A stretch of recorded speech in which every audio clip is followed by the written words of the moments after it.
Mahal ka? Di nga. Baka mahal ka lang kasi ko yung nandyan. Ikaw yung laging nagpupuna sa mga pagkukulang. Mahal ka kasi kailangan ka. Bakit? Kasi nag-iisa pa siya. Kasi kung mahal ka ng isang tao, hindi ka titiisin yan.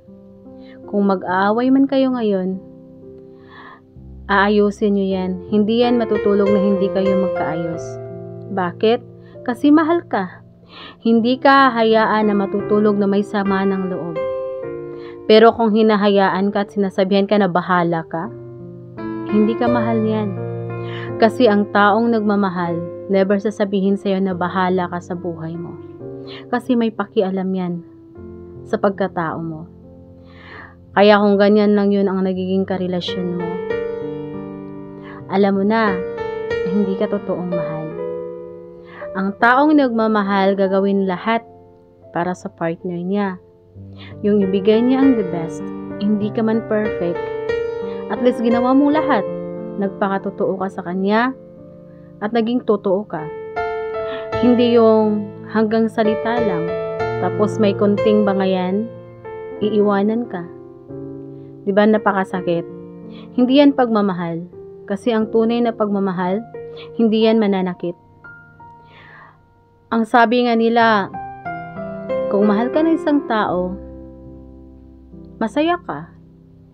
Masaya ka ba? Ngayon lang. Later, iyak na naman.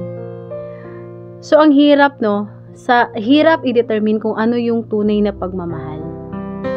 Kaya nga, minsan sasabihin na lang natin, mahal ba talaga tayo nito? Kasi parang hindi Sasabihin sa bibig na, oo, mahal kita, I love you, ganun. Pero in actions, hindi mo maramdaman. Totoo, diba? Huwag kayong magmaang-maangan kasi minsan ganyan din yung mga partner nyo. Tapos, mafe-feel mo na lang na ay parang nagbago na. Siguro, may iba na siya. Yun naman talaga ang lagi nating masasabi, especially pag may mga mali tayong nakikita sa kanila or mararamdaman natin. Kasi yung instinct natin, di ba, ang lakas. English yun. Kaya nga, kung mahal ka, ang saya. Pero kung hindi, di maging masaya ka na lang. Di ba? Kasi hindi mo naman siya mapupush o hindi mo naman siya mapipilit na mahalin ka niya tulad ng pagmamahal na ibinigay mo sa kanya. At least ikaw nagmahal ng totoo. Diba? So, ganun na lang guys. Kung mahal mo ang tao, mahalin mo. Huwag ka nang maghangad na ibabalik pa niya na higit pa yun sa'yo. Kasi masasaktan ka lang. So, spread love. Kung mahal mo,